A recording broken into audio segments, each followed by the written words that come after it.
Know Thine Enemy, Political Ignorance and Libertarianism, written by Cathy Reisenwitz and read by Juliana Perciavalle. 3 stories illustrate my own political ignorance. First, I'm walking down what I think are secret hallways in the Capitol building, at least where normal tours aren't allowed to go.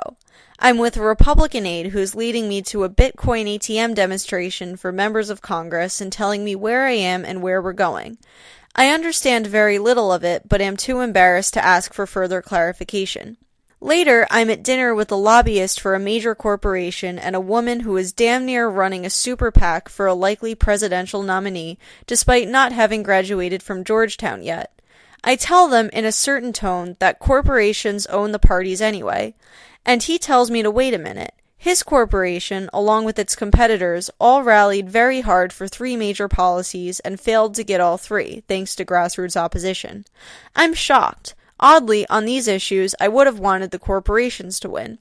But I'm heartened at the thought that grassroots opposition to corporate interests could prevail. Last, I edit op-eds written by young libertarians at my organization. Pretty regularly, one will write a piece which portrays a pretty fundamental misunderstanding of the ideas he or she is trying to take down. The latest was on egalitarianism, which seems to be on par with devil worship according to the piece. I've been a libertarian for years. And for years I've approached learning the ins and outs of the political process kind of like an abolitionist might view learning the inner workings of a slave plantation, which is to say that I find it repugnant and to be avoided if at all possible. And it's been kind of shockingly possible for me to establish myself as a kind of professional libertarian without ever learning how the monolith I'm trying desperately to destroy actually works. I've been in it, around it, I've talked to its operators, I've covered it for the national news media, and I've been on television devoted to covering it, and yet at the end of the day I still don't get it. I write this because I don't think I'm alone, and I think this collective knowledge gap hurts the cause of shrinking or eliminating government in 3 main ways. First, it may be that ignorance of the political process is keeping principled libertarians from involving themselves, if only to offer analysis and critique in the day-to-day sausage making. Second, not understanding how government works has led many libertarians to buy into complex conspiracy theories, which distract them from fighting proven abuses of power while discrediting them in the eyes of unbelievers. Third, a failure to fully understand our opponents has led us to downplay or ignore problems such as racism, sexism, homophobia, transphobia, and other forms of private bigotry, problems not obviously fixable through statelessness alone. Before we go on, it's helpful to differentiate 2 kinds of libertarians, although obviously there will be overlap and the categorization is imperfect and inexact. On the one hand, you have the conservatarians. These people are basically disaffected Republicans. Because libertarianism takes no official stance on so-called social issues like racism, sexism, and homophobia, Republicans who feel that Republicans aren't low taxes and limited government enough feel at home in libertarianism. On the other hand, you have unqualified libertarians. They are neither right nor left, finding common ground with both equally. They don't value low taxes any more than they value ending the police state or secret government spying. They are offended that sodomy laws are still on the books and by the existence of mandatory transvaginal ultrasounds. They favor both personal and economic freedom while defending everyone's right to self-ownership. It has been the case for me that the further down the rabbit hole of liberty I went, the more disgusting I found politics. Discovering the U.S. involvement in deposing democratically elected Prime Minister Masadi in Iran, federal grants which incentivize police militarization and no-knock armed SWAT team raids in Black and Latino neighborhoods, asset forfeiture, licensure laws, crony capitalism, all left me feeling that this is a system for which there is no reform. I couldn't put it better than burn the fucking system to the ground. On the flip side, the more I learned about spontaneous order and how private property and free exchange create innovation which creates prosperity, the more in love with the market I fell. What a beautiful system. I pursue my self-interest, you pursue yours, and we're both wealthier for it. The issue is this. Many conservatarians vote Republican, campaign for Republicans, and write about politics. They're involved, but they're not fully bought into the ideology. Their defenses of free markets are weak. They'll ignore a politician's call to force women to report their miscarriages to police if it means lower taxes. Their conception of crony capitalism is underdeveloped. For them, bodily autonomy and civil liberties are lesser concerns than take-home pay. On the other hand, most true believers' disdain for politics is intense. Their understandable wish to burn the fucking system to the ground leaves them less than motivated to understand that system soup to nuts. True believer libertarians can tell you the ins and outs of the Austrian theory of the business cycle, creative destruction, and the pernicious effects of currency inflation. They know whether their defense of property rights is utilitarian or natural rights-based, but their grasp of the processes behind bill writing, political primaries, and campaigning, for example, will be shaky at best. So when it comes to actually making changes, let's use the potential of a Rand Paul candidacy as an example. You have, for the most part, two extremes. You have rah-rah Republitarians cheering about how Paul's going to end the NSA, who totally ignore his less-than-freedom policies. Then you have the downer libertarians either ignoring Paul or crapping on him for not being an anarchist. And when the twain meet, it's for rah-rahs to get super angry at libertarians for not getting on board the Paul train or messing up their game, while libertarians look down on rah-rahs for being unprincipled.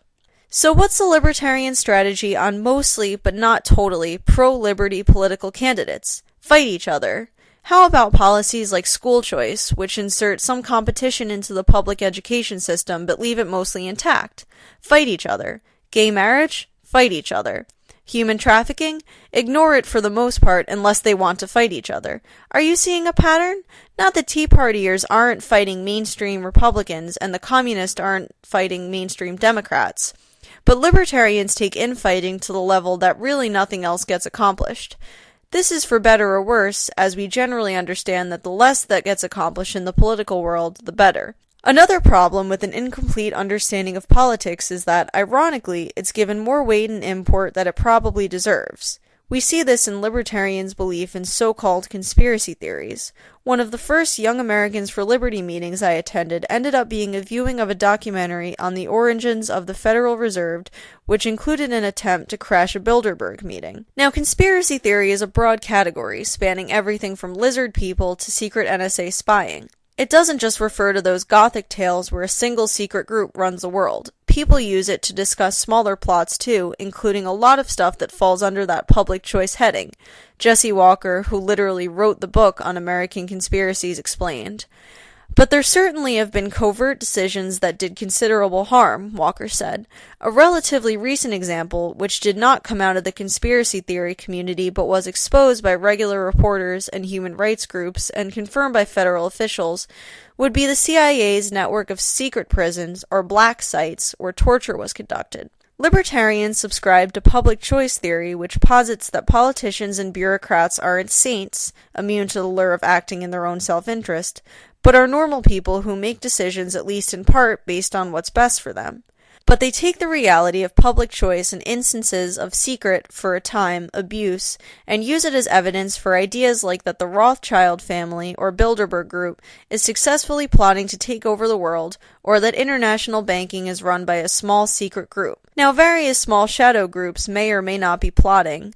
Who knows how profitable world domination really is? But while people in places of power certainly act in their own self-interest, the harm is limited by people's general inability to either coordinate or actually keep things secret, both of which are required to actually pull off nefarious plots with any impact. It isn't that conspiracies don't exist so much as A, the real ones tend to be smaller than the ones in those great big, the Rothschilds run everything stories, and B, like other political and entrepreneurial ventures, conspiracies frequently fail, Walker said. Covert politics, like overt politics, is filled with fuck-ups. A close following of politics reveals how difficult and rare coordination and secrecy really are. Self-interest is also self-limiting, as it's generally what gets in the way of both. The last thing Republicans and Democrats get right by understanding the political process is that they offer potential solutions to the problems people think they have. Now, the solutions both parties offer to these problems are usually either impossible to implement or implementable but ineffective, and will leave aside whether people are right to care about the problems they care about. Libertarianism limits itself as a philosophy to just limiting or eliminating government. This solves some problems, of course. It makes everyone richer, though at different rates and to different degrees. It makes everyone freer from state control. But what does it do about inequality? What does it do particularly about current and ongoing inequality created through theft, whether we're talking about corporatism, redlining, or asset forfeiture? What does it do about inequality resulting from bigotry and discrimination in culture? Yes, of course, unprotected actors in a free market of perfect competition will suffer more for their bigotry and discrimination. But enough to end it? Racial discrimination isn't rational. It's always been punished to an extent, and yet it continues. In the end, getting anything done, including shrinking the state, requires getting people to do things. Getting people to act requires getting them on board with your strategy. Getting people on board with your strategy requires that they believe your strategy is aimed and could be effective at fixing the things they think are broken. Libertarians consistently miss the boat on appealing to people whose first and primary concern isn't shrinking the state. The state is, at its core, a monopoly on violence. Predictably, it features everything wrong with both. Everything it does slowly and ineffectively, protected from competition which would otherwise spur innovation. Everything it gives has been taken from someone else at threat of incarceration. Sure, it's evil. To most, a necessary evil. But to fight it effectively, libertarians, myself included, must come to understand it. Not the theory of it, how it actually works, how the sausage is made. I need to talk to the people who are operating in that world without hostility or condescension. I need to follow bills and proposals and politicians longer and more closely. Otherwise, I and my libertarian friends will stay sidetracked by infighting, distracted by conspiracy theorizing, and focused on problems most people don't care about to the exclusion of those they do. You have been listening to Feed 44. Learn more at c4ss.org.